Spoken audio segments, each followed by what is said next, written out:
Hello friends, welcome to the studio kitchen. Hope you all are good and safe. आज हम बनाएंगे एक dessert की रेसिपी ब्रेड के साथ। ये शाही टुकड़े के करीब करीब है, बहुत सिमिलर है शाही टुकड़े से। तो शुरू करते हैं फ्रेंड्स। इसके लिए हमें चाहिए ब्राउन ब्रेड या वाइट ब्रेड, जो भी आपके पास अवेलेबल हो। साथ में हम बनाएंगे चाशनी। 1 गिलास पानी ले लिया है मैंने, छोटा ग्लास है ये। और इसमें हम ऐड करेंगे हाफ कप शुगर, या जितना पानी है उसकी आधी हम चीनी ऐड करेंगे। गैस में पानी गर्म होने रख दिया है मैंने। दूसरे में मैं तवा गर्म करने रखूँगी, जिसमें हमें ब्रेड सेकेंगे। ब्रेड को हम फ्राई नहीं करेंगे, थोड़ा हेल्दियर वर्जन करेंगे इसका हम। तवा गरम हो रहा है, साथ ही हमें ब्रेड की स्लाइसेस लेके उसके साइड्स ट्रिम करने हैं फ्रेंड्स। जो ब्राउन एरिया होता है साइड का, वो सब हम निकाल देंगे और सिर्फ मिडल पोर्शन रखेंगे सेकने के लिए। तो मैं सभी को ट्रिम कर लूँगी फ्रेंड्स। आप कोई तेज़ नाइफ़ की मदद से इसे ट्रिम कर सकते हैं या सीज़र से भी कर सकते हैं फ्रेंड्स।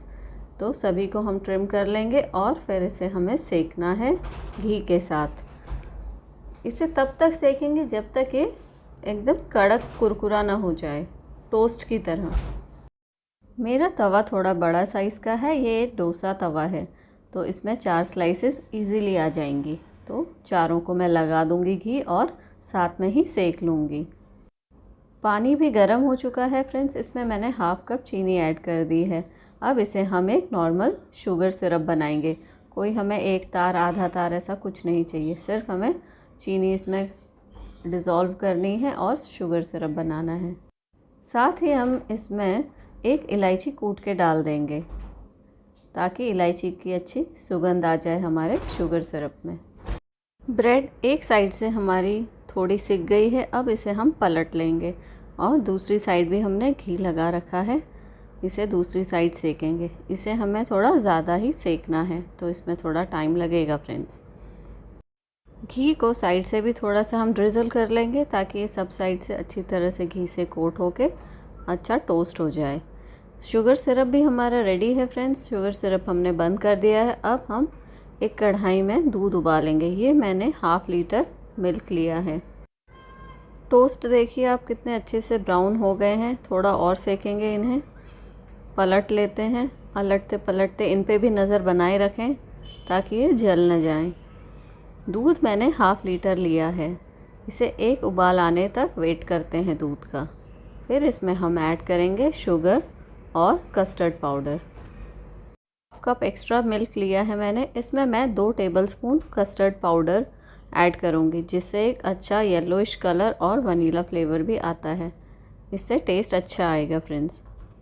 तो दोनों को अच्छी तरह से हम घोल लेंगे ठंडे दूध में, फिर हम इसे ऐड करेंगे। कस्टर्ड पाउडर को अच्छे से घोल लें और डालते समय एक बार इसे फिर मिला लें, नहीं तो ये नीचे बैठ जाता है पाउडर। दूध हमारा बॉईल होने लगा है।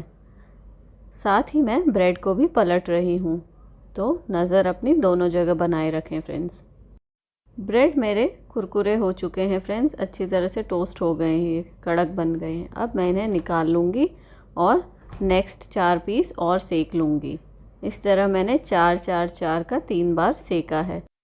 दूध थोड़ा गर्म हो गया तो हमने इसमें ऐड कर दिया था 1/3 कप ऑफ शुगर। अगर आपको थोड़ा सा मीठा ज़्यादा पसंद है तो मात्रा आप बढ़ा सकते हैं, कम पसंद है तो कम कर सकते हैं। 1/3 कप मेरे हिसाब से सही था।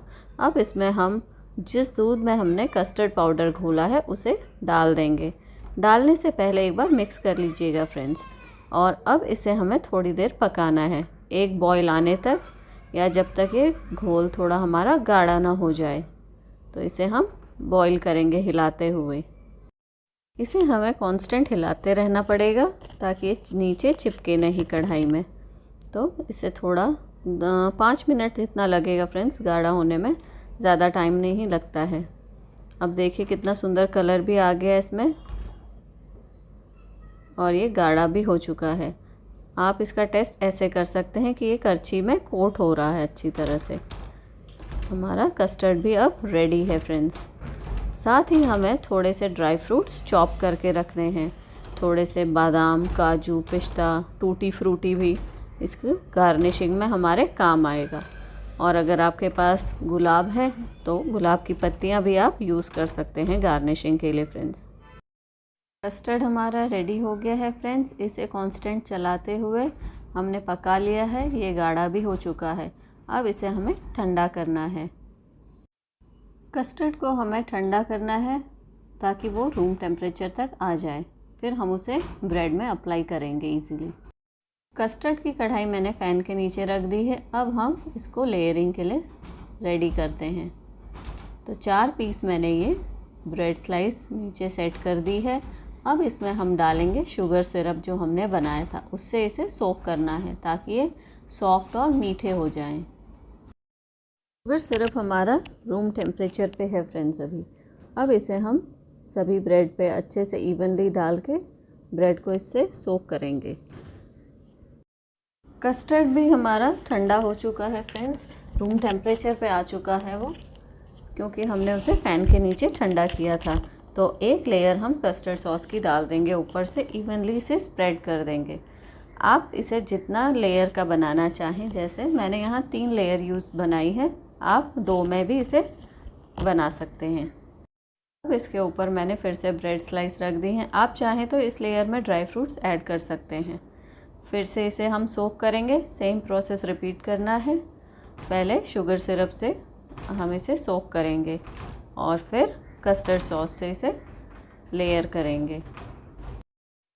ये एक क्विक डिज़र्ट रेसिपी है फ्रेंड्स, जो क्विक भी है और खाने में उतनी ही यमी भी है। तो ट्राई ज़रूर कीजिएगा इसे आप। अब इसे फिर से हम गार्निश कर लेंगे ड्राई फ्रूट्स के साथ और टूटी फ्रूटी के साथ। फिर से इसके ऊपर हम एक लेयर डाल देंगे ब्रेड की और सेम प्रोसेस रिपीट करेंगे। तो ये हमने 3 लेयर्स वाला बनाया है। इसे 2 लेयर्स का भी बना सकते हैं, या अगर आपको ऐसा लेयर्स वाला नहीं खाना है तो एक ब्रेड टोस्ट करके उसको बीच से ट्रायंगल शेप में काट के ऊपर से सॉस और गार्निशिंग डाल के, कस्टर्ड सॉस और गार्निशिंग के साथ आप एक भी खा सकते हैं सिंपल। तो कैसे भी आप बना के खाएं, स्वाद में कोई कमी नहीं आएगी फ्रेंड्स। अब मैंने सारी कस्टर्ड सॉस ऊपर लेयर में डाल दी है और इसे अच्छी तरह से कवर कर लेंगे सॉस के साथ। अब फिर से हम ड्राई फ्रूट्स स्प्रिंकल करेंगे। अब थोड़े ज़्यादा डालेंगे ड्राई फ्रूट्स, क्योंकि हमें गार्निशिंग करनी है इसकी। तो सारे ड्राई फ्रूट्स मैं इसमें डाल दूँगी। ये बादाम, काजू और पिस्ता, साथ ही टूटी फ्रूटी भी डालेंगे फ्रेंड्स। और कुछ गुलाब की पत्तियाँ जो मेरे गमलों में ही उगे हैं गुलाब, उनकी पत्तियाँ थोड़ी सी मैंने पोंछ ली है और इसे ऊपर से डाल देंगे। तो देखिए फ्रेंड्स कितना सुंदर लग रहा है। अब इसे हमें फ्रीज़ करना है 3 से 4 घंटे, उसके बाद ही हम इसे खा सकते हैं। इसे 3 से 4 घंटे हमें रेफ्रिजरेट करना है फ्रेंड्स, फ्रीज़ नहीं, आइसक्रीम नहीं बनानी, हमें इसे फ्रिज में रखना है, फ्रीज़र में नहीं। तो 4 घंटे बाद इसे मैंने निकाल लिया है। अब मैं इसे कट कर लूँगी किसी शार्प नाइफ़ से और फिर हम इसे एंजॉय कर सकते हैं फ्रेंड्स। अगर आप भी इसे एंजॉय करना चाहते हैं तो फ्रेंड्स इसे बनाइएगा ज़रूर और मुझे कमेंट करके बताइएगा आपको कैसी लगी ये रेसिपी। ब्रेड की जो हमने लेयर्स लगाई हैं वो काफ़ी खूबसूरत लग रही है फ्रेंड्स, और खाने में भी ये बहुत ही टेस्टी बना है। आशा करती हूँ कि आपको मेरी ये रेसिपी पसंद आई होगी फ्रेंड्स। तो मिलते हैं अगली वीडियो में किसी नई रेसिपी के साथ। Till then